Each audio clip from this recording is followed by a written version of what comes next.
What I'd like for you to do right now, I want you to think about your dream, because I'm in a room full of dreamers.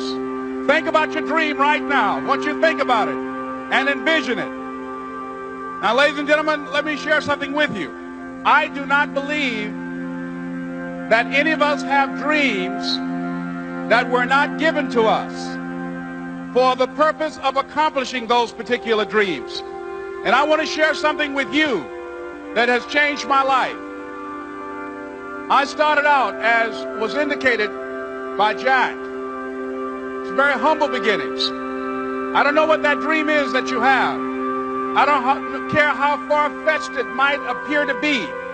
I don't care how disappointing it might have been as you've been working toward that dream. But here's what I know, that that dream that you're holding in your mind, that it's possible. Let's say that together, please. Say, it's possible. See, sometimes we can't say, I can do that. But what we can say, that it's possible that I can have my dream as we run toward it, as we work on it day in and day out. No one, ladies and gentlemen, could have convinced me when I started out just over 6 years ago working on my dream. And I want you to think about whatever your dream is, because I was willing to take a chance. And most people won't do that.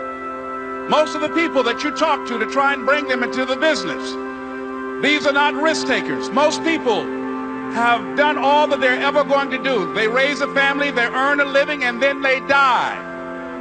But people who are running toward their dreams, life has a special kind of meaning.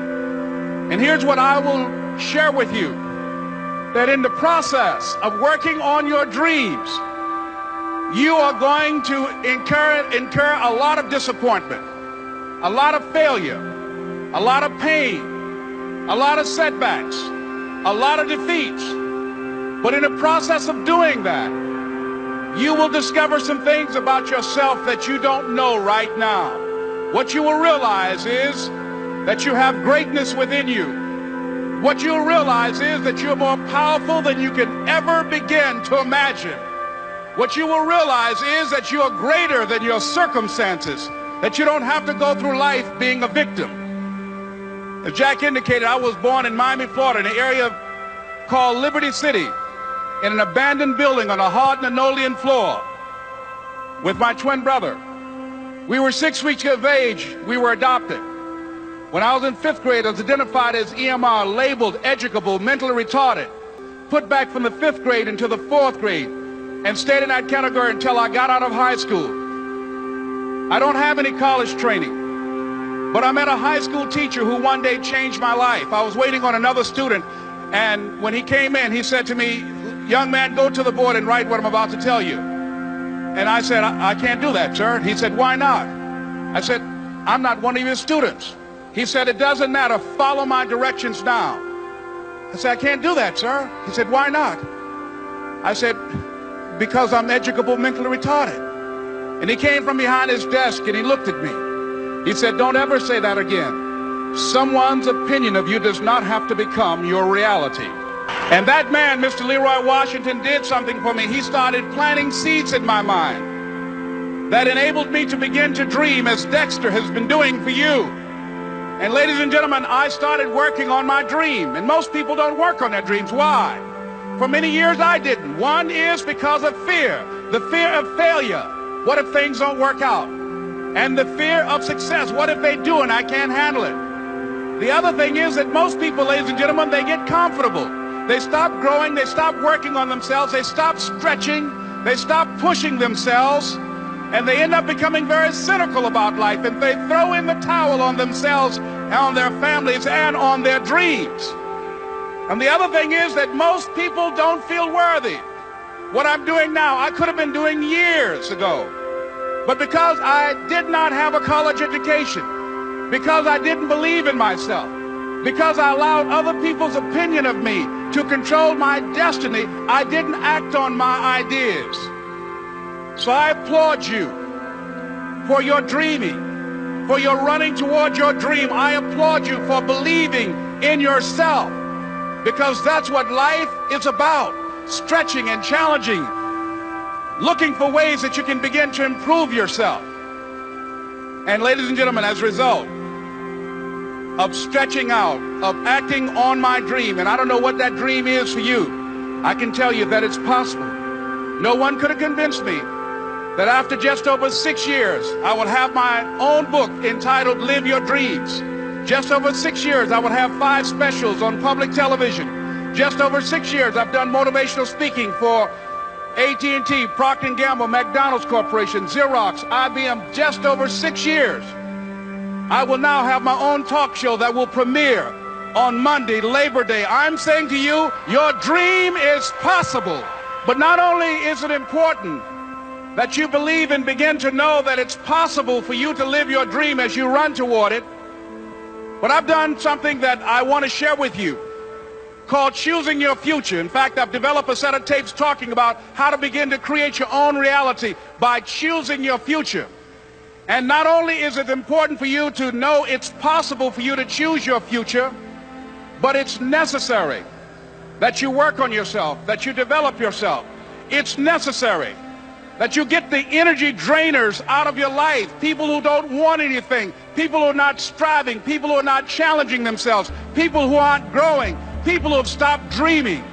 It's necessary that you align yourself with people and attract people into your business who are hungry, people who are unstoppable and unreasonable, people who are refusing to leave life just as it is and who want more.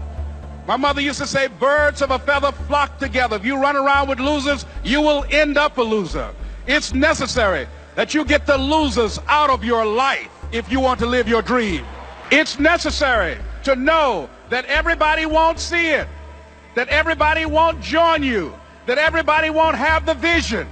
It's necessary to know that a lot of people like to complain, but they don't want to do anything about their situation, that you are an uncommon breed. You know, you have to know within yourself that I can do this. Even if no one else sees it for me, I must see it for myself. That's necessary.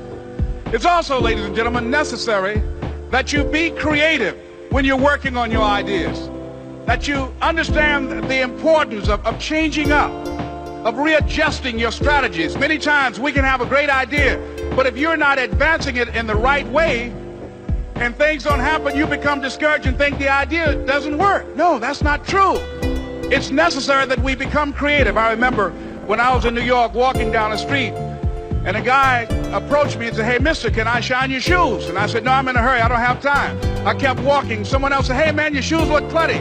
May I shine your shoes? I said, no, I don't have time. I'm sorry, I'm busy. And I was walking fast, and many people solicited me for my business. And then finally, a young man stepped in front of me, and he said, excuse me. And he started counting, 97, 98, 99, 100. He said, sir? I said, yes. He said, come here, please. I said, what is it? He said, today is my birthday. And every year, just to thank God for another year of life, the 100th person who passes my shoe shine stand, I offer them a free shoe shine. Would you give me the honors? I said, why, sure. I got up on the shoe shine stand, George, and I sat there, and he shined my shoes diligently. And when I got down, I looked at them, they were sparkling. And I was walking away, and I said, thank you. And I stopped, I said, excuse me, but how much do you usually charge? He said, only $2. I said, I tell you what, today is your birthday. Here's $5, keep the change. He said, thank you. As I was walking away, looking in the opposite direction of other people coming, he started counting again. 97, 98, 99, 100. It's necessary that you be flexible, that you are always thinking of how can I improve this better. This is a customer-driven economy. It's necessary for you to always explore various ways in which you can improve the quality of service that you're providing for the people in your organization. I remember something a major company had talked about, the extra value service they were providing for their customers. And the lady who had the news conference summarized it this way. She said, it's not our intention to satisfy our customers or to please our customers. Our intention is to amaze them. It's necessary, if you're going to compete today, that you look for ways to amaze your customers by being one of those individuals that keep your commitments, that keep your word, that's relentless. It's necessary as you work with the people that you bring into your organization that they see that you are a good example of a person to work with because you model integrity and determination and ambition and truth and honesty and the way in which you conduct business. The next step is, that is you. That is you. That no one can do it for you but you. And even though you face disappointments, even though you will experience some setbacks, it goes with the territory. You must understand that. I remember I was playing a game with my 9-year-old son, John Leslie, and I beat him 10 straight games in a game called Connect 4. And finally, I said, John Leslie, I'm bored. I don't want to play you anymore. And I got up. I said, I'm ready to go to sleep now. And repeat after me, please. Let's say this together. It's not over until I win. John Leslie said, no, you can't go now, Dad. I said, why? He said, it's not over until I win. That was his attitude. We sat down and we played several other games. And finally, after the 11th game, John Leslie won, and he got up and he yawned. And he said, I'm ready to go to sleep now. And I'm saying to you, what if all of us took that attitude after we face a rejection and a no, or we have a meeting and no one shows up, or somebody say, you can count on me, and they don't come through? What if we have that kind of attitude? The car's repossessed. Nobody believes in you. You've lost again and again and again. The lights are cut off, but you're still looking at your dream, reviewing it every day, and say to yourself, it's not over until I win. Life will yield to you. Now here's the next step. Repeat after me, please. It's possible. I can live my dream. It's necessary. I work on myself. Surround myself with winners. Become creative. It's me. I've got to make it happen. It's not over until I win. The next thing that's important to know, yes, it's possible that you can choose your future and direct the course of your life as you run toward your dream. It's necessary that you have goals, that you write those goals down, that you plan, that you think constantly of how you can begin to improve what it is that you're doing. If it's your presentations, if it's your recruiting skills, whatever that is, it's also necessary that you look for ways to always find a way to pull it out when everybody else thinks that you are defeated. That you've got to take personal responsibility to know that in order to become successful, you've got to make it your personal business to do it. But the next thing, ladies and gentlemen, I want to share with you that some of you already know that it's hard. It's not easy. It's hard changing your life.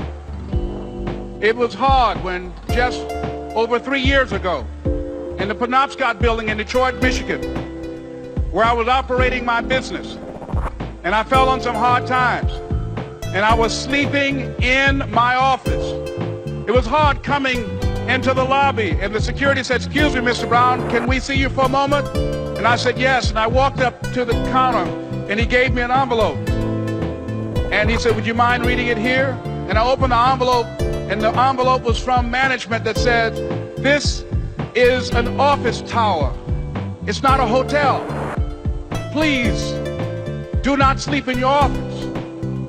And I said, excuse me, sir. I said, I just work long hours in creating my business. I'm an entrepreneur.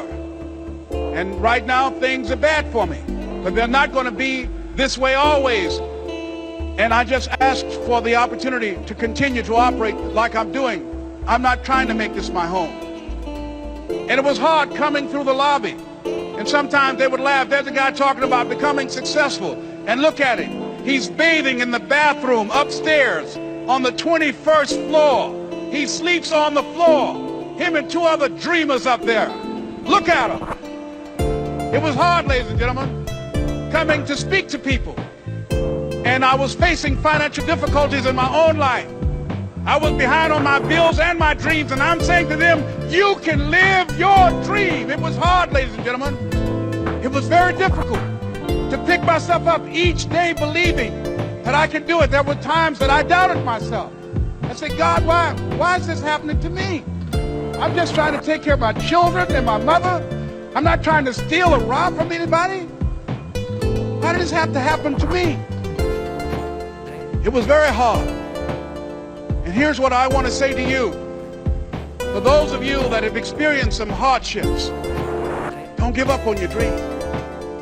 No one could have convinced me by holding on, by continuing to push forward, by continuing to run toward my dream, that one day I would have my own talk show.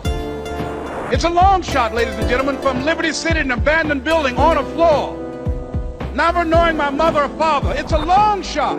Being here with you today in this dome in Atlanta, it's a long shot. No college training, labeled educable, mentally retarded, but I kept running toward my dream. Don't stop.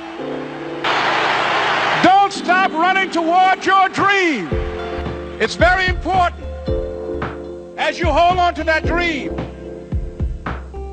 There are moments when you're going to doubt yourself. There are rough times that are going to come, but they have not come to stay. They have come to pass. It's very important for you to know that. Don't say I'm having a bad day. Say I'm having a character building day.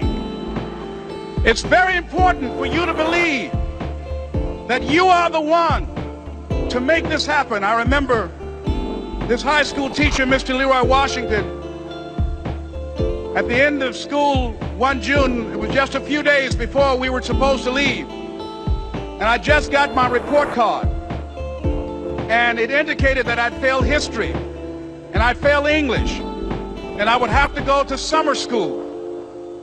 And I was feeling within myself that I was a failure, that I'm slower than most people in getting paperwork, and I was feeling down on myself and very negative.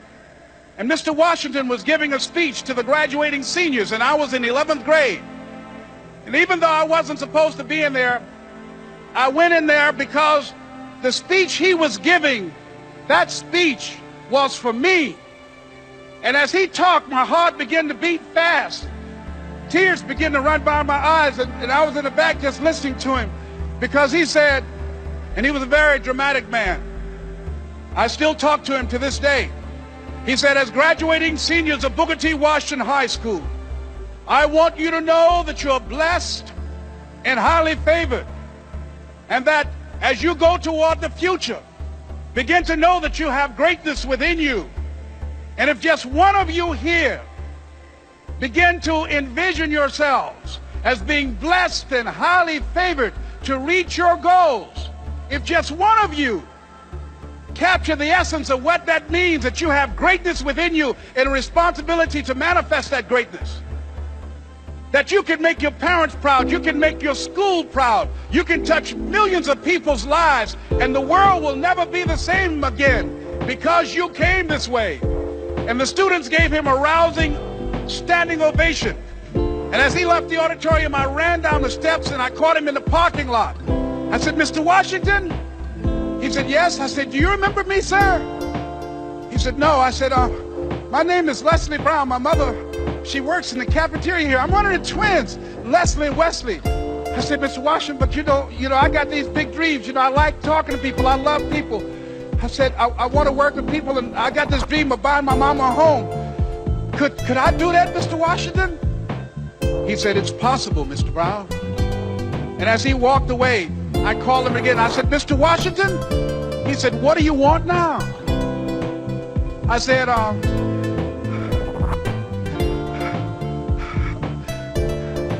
the one, sir. I said, I'm the one. You remember me, sir. I'm Miss Mamie Brown's boy. I'm the one. And you must feel that. That's why you're here. Because you are the one. And I remember when PBS first played one of my specials called You Deserve, one Sunday afternoon in Miami, Florida. I had some friends call him to tell him to tune in. And he watched the program. He called me in Detroit, and I answered the phone. I said, hello. He said, may I speak to Les Brown, please? I said, who's calling? He said, you know who this is. I said, oh, Mr. Washington, it's you. He said, you were the one, weren't you? I said, yes, sir. He said, and you were so crazy. I said, I know, but I'm rich now.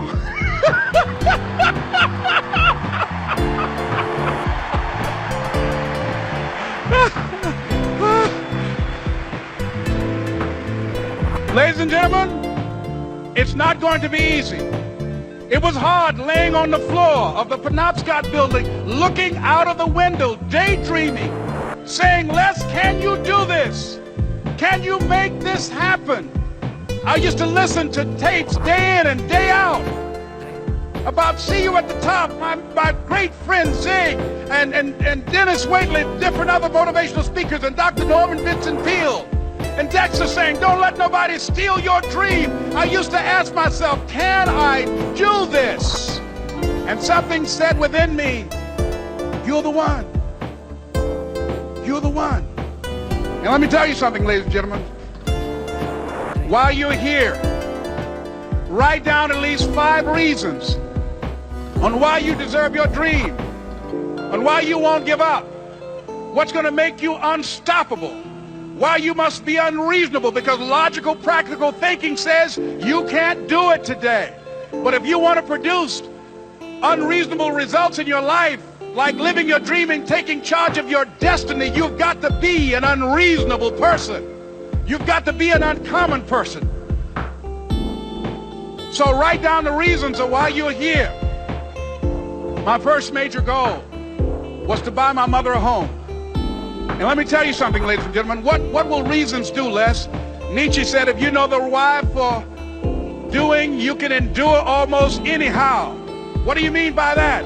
If you know why you're doing something, when the hard times come, and they're going to come, when the disappointments and the rejections come, and they're going to come by the truckloads, your reasons will be your rod and staff to comfort you, to pick you up. Once again, I got a saying on one of my tapes, if life knocks you down, try and land on your back, because if you can look up, you can get up. Let your reasons get you back up. I remember when I bought the home for my mother, and she came out of the car. When I opened the door, I said, Mom, I think I know these people in this house. That was my first major goal. And then I couldn't conceal it anymore. I said, Mom, I got this for you. And as she went from room to room, looking at the house and saying, thank you, Jesus. Thank you, Lord. No one ever could have convinced me that this could have happened to me. And she looked at me, she said, Leslie, and you caused me so much problems as a boy. You were always into stuff. She said, no one could have convinced me that day when I walked in that house and this lady was holding you and your brother. And she said, ma'am, I want you to promise me 2 things. And she said, what is it? She says, 1, promise me that you won't separate them. She said, I want them raised together. I want them to know each other. I got pregnant while my husband was away in the war, and I can't keep them. Promise me that you won't separate them. She said, I promise I won't. I've never had children. I promise I won't separate them. And she said, promise me that you'll never tell them about who I am, because if my husband ever found out, he would kill me. She said, I promise. And she said that she gave them to us, and she kind of cried, and she was walking out the door, and she looked at my adopted mother. She said, remember, don't you separate them. She said, I swear to God, I won't separate them. I'll keep them together. And she said, as I held y'all in my arms, I never had any children of my own. I didn't know how I was going to do it, but I knew with the help of God, I will do it. And ladies and gentlemen, my mother had a dream of having children and raising us. She didn't know how she was going to do it. You're going to be just like that. And some of you are already there. Well, you don't know how you're going to make this happen, but you just feel within yourself some way, somehow, with the help of God, I'm going to make it happen. Repeat after me, please. No matter how bad it is or how bad it gets, I'm going to make it. I'm going to make it. Shake somebody's hand on your right and left and say, you got the right stuff.